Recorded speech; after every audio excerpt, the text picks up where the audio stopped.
Endwadde omubadde omusujja gw'ensiri, endwadde ez'amannyo, ez'amaaso ssaako n'endala ze zibadde ku mwanje ennyo ng'abantu abawangalira mu kitundu ky'e Kawempe ssaako n'emiriraano basisinkanye mu lusiisira lw'ebyobulamu okugenda mu maaso n'okujjanjabibwa okusobola okusuuka endwadde ezo. Kino nno kikolebwa buli mwaka okuva eri abakugu okuva mu ggwanga lya Amerika era nga bano bajja wano e Uganda okwongera okuyambako ku bannayuganda okufuna obulamu obulungi. Omulundi guno abasoba mu 200 be bafunye obujjanjabi obw'enjawulo wali ku Miracle Center ey'e Kawempe. Okusinziira ku bakugu wabaddewo endwadde nnyingi naye ng'okusinga gwe musujja ogubadde oguva ku nsiri eziruma bannayuganda. The clinic this morning, so it's hard for me to say what we are seeing most of, but we are already seeing people with malaria. So clearly the malaria is prevalent in the community. And we are seeing a lot of people with heartburn or indigestion that is often related to the things they eat or not drinking enough water, things like that. So a lot of what we do for that is education. We do give them some chewable medicine to help them feel better, but it's more important to know how not to have the pain in the first place. So we spend a lot of time teaching them how to prevent the heartburn. And we also teach them when the heartburn means there may be something more serious going on.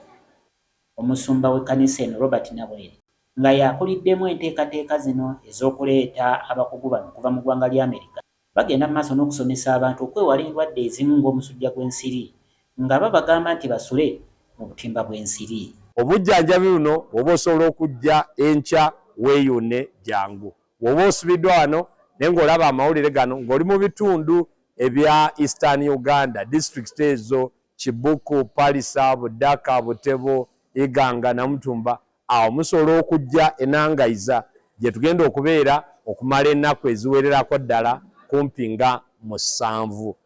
Okusinga byonna njagala otegeere nti obulamu bwo bugagga, olina okubukuuma. Yesu yajja tuleetera bulamu ate obeerere mulamu ddala ddala. Okukkiriza Mukama waffe Yesu Kristo ekyo kikulu nnyo, naye naawe ky'olina okukola okukuuma obulamu bwo ng'oli.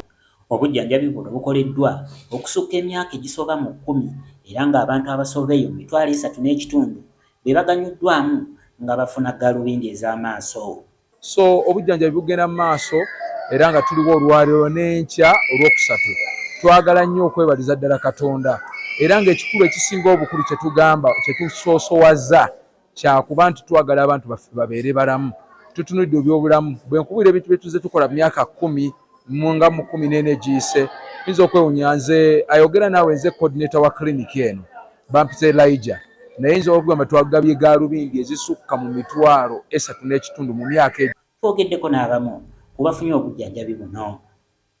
Nze ku Miracle Center Kawempe tufuna obujjanjabi obw'amannyo era batukozeeko bulungi nga bwa bwereere.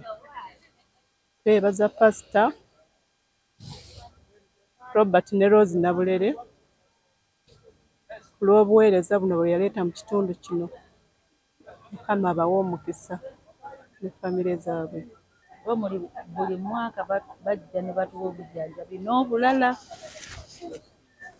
obalira obutali nti bwe bundeese naye nga batukebera buli kimu kiriimu musujja buli kimu naye nze gaalubindi ekibadde ekirwadde kyange ebirala si bulwadde bwange. Neebaza Miracle Center Kawempe tula otuwa medical services eziri free era tuzifunye mu bujjuvu ne bendeese ttiimu yange batujjanjabye era tubeebaza bebalina bebalire ddala tebajjanga okwo. Bano balina essuubi nti obulamu bwabwe bugenda kuba nga bukyuse kinene nnyo